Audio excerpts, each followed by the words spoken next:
Hello world, yes, I am still alive. Take a deep breath, guys. Damn, it's been a while since I last uploaded. I've been meaning to upload something for a while now, but I've been slacking, so I'm sorry about that. It's not that I don't have the gameplay to upload, because I have a lot of gameplay. Probably too much.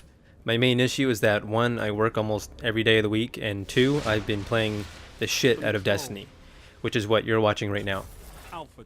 Anyone who's watching this right now is probably asking why I spend so much time playing this game. Because like me and so many others are aware of, this game did not get the greatest of reviews, from critics and gamers alike. I don't need to explain why, because anyone who has played this game for at least 5 hours or less knows why. It lacks content, simple as that. The story is a bitter disappointment. There are connection issues coming out of the yin-yang, there are balancing issues and bugs that are constantly being abused and addressed. Those are just a few of the reasons why this game isn't as popular as Bungie had hoped it would be. Don't get me wrong, I myself have a blast playing this game when I'm not constantly getting disconnected and getting wrecked in the Crucible, and I'll come back to that later. I've had a month to play this game to its entirety, so right now I want to talk about some of the things that really piss me off about this game. These things are not going to be in any certain order. First, the public events.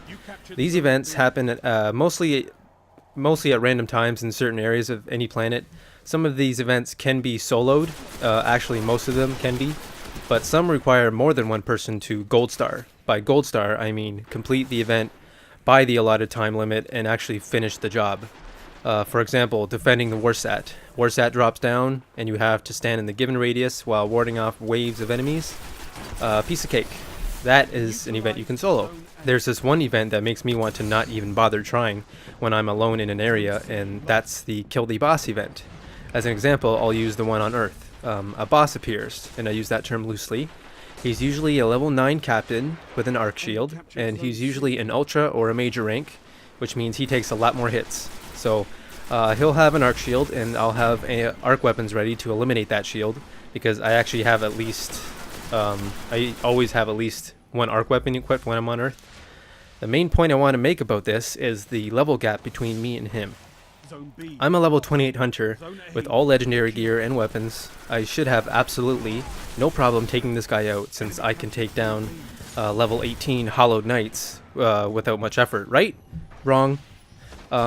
Why is this guy so hard to take down? No word of a lie, I exhausted all of my heavy ammo, special ammo, and most of my primary ammo trying to bring this one guy down before he reached his last checkpoint and disappeared into nothingness. He still had 3/4 of his full health by the time the event ended, and I swear it felt like a giant middle finger to me when it happened. That's why this event baffles me. Not only does his shield regenerate almost instantly, but he is constantly running away from you. It shouldn't be so hard to take out a level 9 captain, ultra or not. I'm 19 levels higher than him, and he should be nothing to me. If anyone's played the beta of this game, do you remember getting one-shot by the question mark enemies? Yeah, most of those enemies were level 18 or higher. The level cap for us was 8, so they were ahead of us by 10 levels at least, and we couldn't even inflict any damage. So explain to me why I'm not one-shotting this level 9 captain when I'm double the amount of levels higher than him. Or why is he able to even damage me at all? To make matters worse, sometimes a lower level guardian will be in the same area with me while this event happens. Why is that worse? Well, because the game is going to scale down my power so that I'm not so overwhelming while next to this level 7 guardian that happens to be in the area. So when this happens, it's even harder for me to kill this captain. And when this happens, I either fail the event or don't gold star it. All because my abilities are cut in half, basically. So I hate how this game scales the power of your weapons and such down to compensate for the lower level players in the area. No hate towards you guys who are trying to level up new characters, but it's bullshit. This is something that I think needs to be changed. Destiny is an open world, right? Maybe someone should program the servers in a way that groups the same level guardians together in a single server. That way this scaling difficulties bullshit doesn't need to happen. This is my opinion, and I'm sure I'm not alone in this. The next thing on my list is the cap on the Vanguard marks and Crucible marks. These marks are used to buy legendary gear or weapons in the tower. You can only get a maximum of 100 of either of these marks within a week. Also, you can only have a maximum of 200, I believe, of either one at any given time. So I get why they did this. They don't want people no-lifing this game and earning thousands of marks a week and buying every piece of gear and weapons within a short time. I get that. On the other hand, it shouldn't take someone 2 weeks to buy just one weapon they want. For example, if you start off with 0 Vanguard marks and earn the maximum 100 within a couple days, that's it. A legendary weapon costs 150 marks, so I guess you have to either wait. So I guess you have to wait another week to buy that weapon, don't you? The legendary helm also costs 150 marks. So again, if you happen to start off with 0 marks 1 week, you're not going to get that piece of gear until next week, and that's ridiculous. They either need to increase the stupid gap or decrease the amount of marks required to purchase some of this gear or weapons. Increase it to at least, I don't know, 215 or 300 per week. That way someone with, let's say, 0 marks can buy at least 1 weapon and 1 piece of leg or chest armor, or maybe 2 weapons, and so on, stuff like that. It's not that outrageous of a suggestion, I think. I think that would be pretty fair. And that's all I have to say about that. The next thing I want to talk about is the reward system. If you can even call it a reward system, it's more of a thanks for playing system because it's completely random and in no way skill-based. Many people are already aware of this flawed system and will probably agree with what I have to say about it. For example, you're playing a game of Crucible. You get a, let's say, 3.3 kill-death ratio. You played the objective. You carried your team. Here you go. You get either nothing or a blue engram. Thanks for playing, sucker.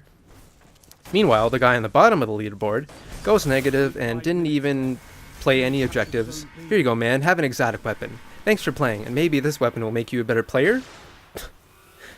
This random reward system, it's got to be changed. As of right now, getting good gear and or weapons is completely random, and it is based solely on luck. I can't tell you how many times I've been given the same weapon multiple times, or that same pair of uncommon gauntlets for playing well or horrible. Doesn't matter. This goes for multiplayer, co-op, strikes, everything. How do you solve this problem, you ask? We all know the answer. Make the reward system skill-based. The better you do, the higher chance of getting better items you have. I'm not saying that you should always be rewarded better stuff for playing well, but that higher chance of getting that better stuff should be more present in this game, because it's pissing a lot of people off, myself included. Speaking of the Crucible, it's still suffering from severe lag compensation, hit detection, and let's not forget the non-existence of voice chat. Last I checked, the focus of Destiny was teamwork and the ability to work together for a common goal. Yet voice chat isn't there. Why? I know not everyone likes to hear people raging or blaring music, but there are those players who actually want to communicate with their teammates, and I'm one of those people. Put the voice chat there, and just give people the option to mute it. Done. I shouldn't have to play in a full party and in party chat in order to perform well in the Crucible. Let's face it, because no matter how good of a player you are, you can join a team of idiots who have no idea what they're doing, and you can still lose. Most of the time this happens, you're playing against a full party who is communicating, and that's the main reason they're shitting on your team. I know this because it happens to me almost all the time I'm playing solo. Even when I'm playing in multiplayer, I get booted from the game world frequently, which has nothing to do with my internet connection. I know when it's my connection, and when I get booted from Destiny, 95% of the time it's because of their own servers.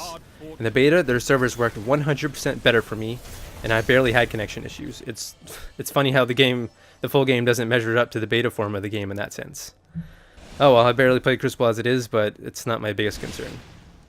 Lastly, one thing this game needs is an offline mode. Why? Because it's brutal getting to the end of a story mission while playing solo, only to get booted because of their servers. To add to that, any consumable items you used in the process are gone forever. XP progression and everything else are intact, but the ammo you used and any consumable items you used, they're gone. Yep. This happened to me. This happens frequently, and it's extremely frustrating to have to play the same mission all over again. This game is repetitive enough as it is, so we really don't need that. Like I said, I have a lot of fun playing this game.